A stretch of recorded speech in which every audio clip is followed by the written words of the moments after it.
Orang tua itu baru saja menjemput cucunya. Tak disangka, dia malah dituduh sebagai penculik. Tidak hanya itu, mereka bahkan menghukum dan mengikatnya di pohon. Namun, putri yang tak berbakti ini, dia melihat ayahnya disiksa, tidak berani mengakui bahwa dia adalah ayahnya. Hanya karena dia pria dari kampung, dia tak mau mengatakan apa-apa. Jika dia buka mulut, khawatir suami akan menceraikannya. Kakek terpaksa datang ke kota. Akibat rumah mereka dihancurkan, jadi tak ada pilihan lain. Terpaksa datang ke kota untuk menemui putrinya. Berencana tinggal di rumah putrinya sampai menemukan pekerjaan. Tapi putrinya tidak setuju. Tak diizinkan datang ke rumah. Bahkan mengancam ayah untuk tidak membocorkan identitasnya. Rela tinggal di kolong jembatan.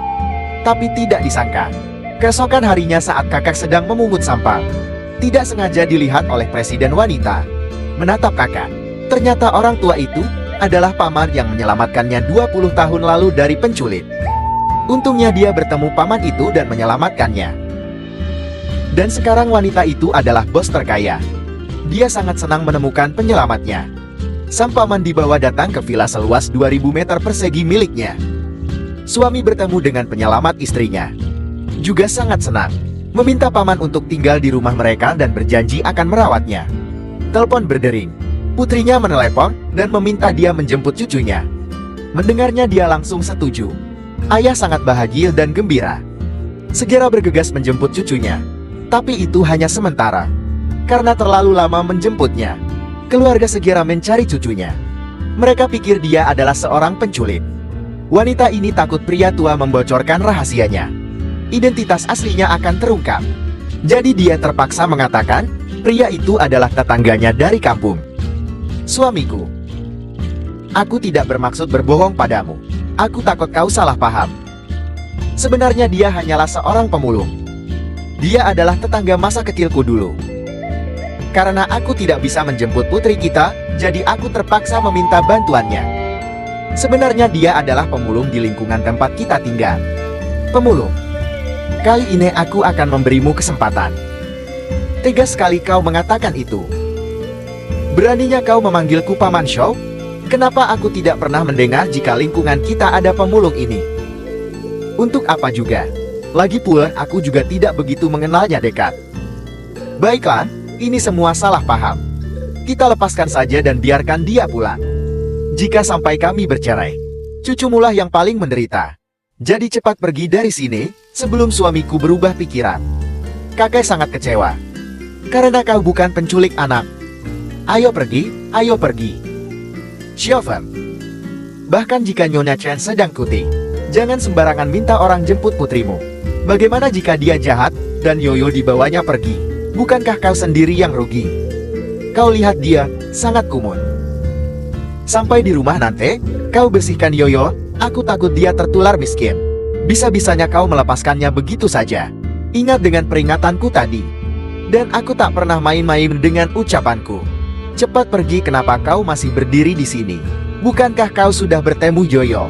Semua ini adalah salahmu sendiri, tidak menjawab teleponku. Kami semua sangat khawatir.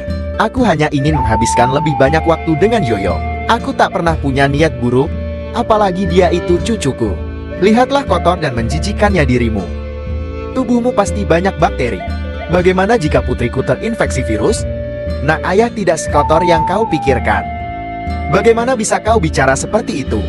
Jika Anda benar-benar ingin melihatku bahagia, tinggalkan kota ini. Itu permintaan terakhirku padamu. Apa kau takut aku mempermalukanmu? Lama sekali. Apa yang kau bicarakan di sana? Ibu sudah lapar. Oke, saya akan segera ke sana. Ingat apa yang aku katakan. Pergilah nak. Aku sangat mengerti yang kau inginkan. Jangan pernah lagi datang menemuiku. Menunduk kesakitan, pria tua itu merasa sangat kecewa pada sang putri. Menahan rasa sakit di tubuhnya, kakak itu akhirnya pergi. Aku pergi. Berjalan di bawah guyuran hujan yang dingin dan menahan rasa sakit. Tidak peduli apa yang akan menimpa padanya hari itu. Dia sangat putus asa. Bos wanita lewat di halte dan melihat Pak Tua. Berhenti, cepat berhenti. Pergi ke rumah sakit. Cedera Pasin bukan masalah besar. Hanya saja Pasin pernah menjalani operasi besar. Sepertinya dia kehilangan satu ginjalnya, menyebabkan kondisinya lemah. Perlu istirahat untuk sementara waktu. Kehilangan ginjal? Apa? Karena sakit? Jika dilihat dari jahitannya itu disengaja. Kasihan sekali Paman Shou. Apa yang terjadi selama ini sebenarnya? Suamiku. Aku ingat Paman Shou memiliki seorang putri. Dan Paman Shou sangat menyayanginya. Tapi, mana mungkin dia tega menelantarkan Paman Shou? Jangan khawatir sayang, aku akan menyelidiki masalah ini dengan jelas. Yang terpenting sekarang kau fokus untuk pemulihannya. Bos cantik sangat sedih. Terbaring di ranjang rumah sakit. Pria tua sadar dan ingin melepas infusnya. Tuan, Anda belum bisa meninggalkan rumah sakit. Aku baik-baik saja. Aku tak perlu dirawat. Tolong biarkan aku pergi. Paman, apa yang kamu lakukan? Sini, berbaringlah dulu. Tidak apa-apa nak. Aku baik-baik saja, aku hanya ingin pulang ke kampung. Paman Shou. Tenanglah, sini duduk dulu. Kau yakin bisa menjaga dirimu sendiri? Jangan pikirkan apapun. Beri aku kesempatan untuk membalas kebaikanmu. Benar Paman tak perlu khawatir. Kami berencana untuk membawa Anda tinggal bersama di rumah kami. Akan lebih aman Anda di sana. Tidak, aku tidak mau nak. Aku tidak ingin merepotkan kalian. Aku sangat merindukan rumah di kampung. Presiden memohon. Aku mohon Paman tinggallah denganku. Mendengar itu Paman tak bisa menolaknya. Tunggu sampai kau benar-benar pulih seperti sedia kala. Benar Pak, kami janji padamu. Izinkan kami berbakti padamu. Zihan, kenapa aku harus dirawat selama ini? Dokter bilang tunggu sampai Anda benar-benar pulih. Memangnya kenapa? Apa rumah ini kurang nyaman? Benar begitu. Jangan khawatir, jika Anda butuh sesuatu, katakan saja pada pelayan. Mereka pasti senang melayani Anda. Mengupaskan jeruk untuknya. Merasa sangat diperhatikan. Paman Shou, aku boleh tanya, selama 20 tahun ini, apa saja yang sudah kau alami? Di mana putrimu? Mengapa dia menelantarkanmu sendirian? Paman tersenyum malu. Dia sangat sibuk sekarang. Dia tidak pernah tinggalkan aku sendiri. Hanya saja saat ini, aku tidak ingin mengganggu keluarga kecilnya. Aku hanya ingin mengingatkanmu. Kau tidak perlu mencari atau menemuinya. Selama ini Anda sudah berkorban begitu banyak untuknya. Bahkan Anda rela menjual ginjalmu. Seharusnya dialah yang menjemputmu. Tidak masalah. Keluar dari gerbang. Berencana ingin pergi menemui cucunya sebelum pulang kampung. Paman, aku akan mengantarmu ke sana. Tidak perlu nak, biar aku ke sana sendiri. Baiklah, terima kasih kalian sudah banyak membantuku selama ini. Aku sangat berhutang budi pada kalian. Aku pergi sekarang. Diam-diam memanjat gerbang sekolah cucunya. Hei, apa yang kau lakukan? Hei, aku bukan orang jahat. Aku hanya ingin melihat cucuku yang bersekolah di sini. Kau pikir aku percaya dengan ucapanmu? Dia pasti seorang penculik anak. Pergi dari sini. Kalau tidak, aku akan menyeretmu. Hei, aku hanya ingin melihat-lihat saja.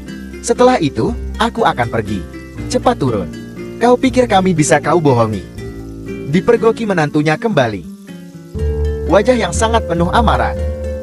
Mereka datang dan menghampiri Pak Tua itu. Apa yang kamu lakukan di sini? Bukankah sudah kusuruh pulang ke desa? Sebelum pulang aku berencana. Aku hanya ingin melihat Yoyo sebelum aku pergi. Jangan salah paham. Atau kau masih saja tak tahu malu? Jangan-jangan benar kau berencana ingin menculik Yoyoko? Putraku, kali ini cepat seret dia. Manusia sampah ini sudah keterlaluan. Kali ini tidak akan kumaafkan dirimu. Mendengar itu ayah sangat kecewa. Xiaopan, bagaimana kau bisa bicara begitu padaku? Pergi sajalah. Jika kau tidak mau pergi, akan kami hubungi polisi. Rasa kecewa dan marah menjadi satu. Telepon milik menantunya berdering. Perdebatan terhenti. Sepertinya ini kabar baik.